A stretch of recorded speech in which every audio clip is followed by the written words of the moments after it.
Hey horror fans, welcome back to Room 237. Come at you with kind of a random horror movie review, more so a response to one that I've already done. Because one of my last videos was, it was a request for Clive Barker's The Midnight Meat Train, which I wasn't a very big fan of. And I was thinking about how much I really like Clive Barker, but sometimes his films aren't always the best, or even adaptations, ones that he didn't even direct. And this is a film that I picked up very recently, but probably like right before Corona took over. But I never got around to watching, and it's 2009's Book of Blood, which it's a British film. It's directed by John Harrison, and it's based on both the Book of Blood and on Jerusalem Street, which are stories in Clive Barker's first collection of written stories called Book of Blood. Book of Blood is the first story within that. And I have to say, I liked it more than A Midnight Meat Train. I did like it more than that. I liked the concept more than the movie itself, even though I didn't really think the movie was terrible or even bad. There were some things about it that I didn't like, but I really liked the story. It was almost Lovecraftian, which I think Lovecraft is an inspiration on Clive Barker. Now, Clive Barker, he's as far as a writer, I do like his stories a lot.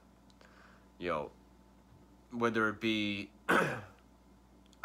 Hellraiser or the original story, The Hellbound Heart, Candyman or the original story, The Forbidden, even this story,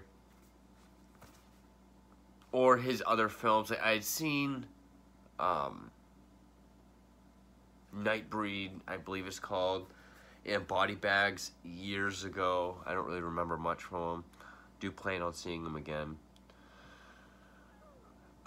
Screenplay was also by John Harrison, also with Darren Silverman. And I think originally this was intended to be the first in a series of films based on Clive Barker stories, particularly from the Book of Blood collection.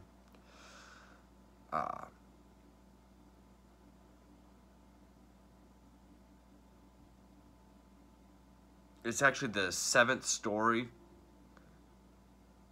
to be adapted into a film, which Rawhead Rex came out the year before Hellraiser. The Forbidden went on to become Candyman. The Last Illusion became Lord of Illusions. The Body Politic went on to become Quicksilver Highway. And then The Midnight Meat Train. Those are all from the first book, Book of Blood. I haven't seen, I saw Quicksilver Highway forever ago. I haven't seen the other ones, except for Candyman, obviously. Of course, the film stars Jonas Armstrong, Sophie Ward, Clive Russell, Paul Blair, little tiny bit role by Doug Bradley, which that was cool. And the story is, there's this house that has some very angry paranormal activity. There's this paranormal researcher named Mary who she meets. She's a professor, but also an author of her paranormal studies. There's this new student named Simon, played by Jonas Armstrong, who seems to be able to channel messages from the dead. So they go to this house where there's a pretty gruesome murder in the beginning of the film, which actually the film opens up with him. He's this guy who has all these cuts all over his body. He's abducted by this sociopathic killer who has him strapped down. Says he's going to kill him, but he realizes that, you know, these cuts were not self-inflicted. And the guy was played by Clive Russell, who I've recognized before. He was on Game of Thrones, which I don't watch. What else have I seen him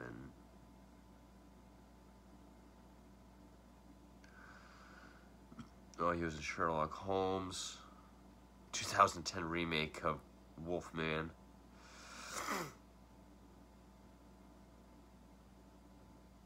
Okay, well, he's been in a lot of things otherwise.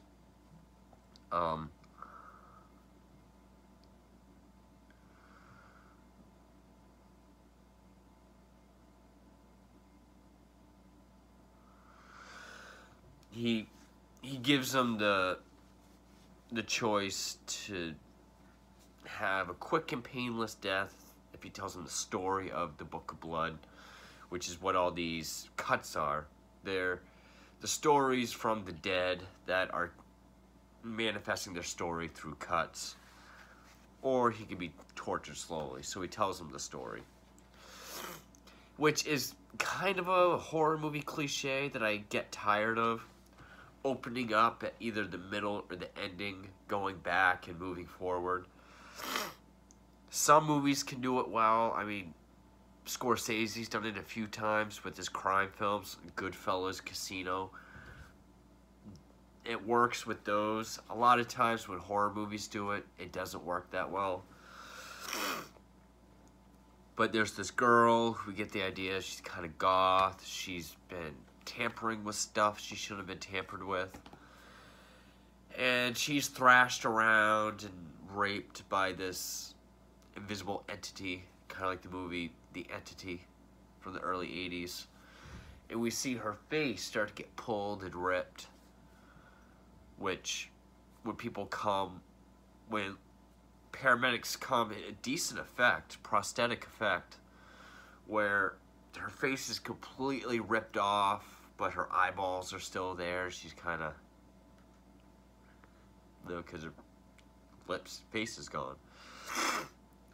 And there's this marking on the wall that gets lit. It says, "Don't mock us." And so then we get the paranormal researcher named Mary, played by Sophie Ward, who wants to investigate this house where that murder took place. And she meets the new student named Simon, who says he can channel messages from the dead. So the bulk of the movie takes place in this house. It says it's an erotic thriller because they do begin a romantic relationship. I wouldn't go as far as saying it's full-on erotic. I mean, there's a couple sex scenes. Like, there's a dream she has where he says when he can't sleep, he masturbates, so he kind of has her do it for him. Then they start to have sex, but she wakes up, finding out she was masturbating. And then they have, later on they have sex. But you find out at first he's a fraud. Like, he faked the cuts and the charcoal writings on the wall during his first attack. But then, they were genuine. Her paranormal, like the guy that has all the computer stuff, the sound, and audio and video equipment, he gets bad vibes from him, thinks he's kind of a fraud. But eventually finds out to be real. And we do get a lot of visions of stuff that had happened in the past. A lot of it is CGI. Like, even like, one of the symbols is like a dragonfly. A dragonfly will always land on the screen of whatever room's being recorded. Even a lot of the stuff that happens, like some of the cuts or whatever, is all CGI. Lots of CGI. Some of it's bad, some of it is kind of used to help the effect. Like when the girl's face gets ripped. If you watch the behind the scenes, it only gets ripped from like here to here. At least in the shot, we do see the aftermath. She does have some visions, like she'll see some children playing around outside.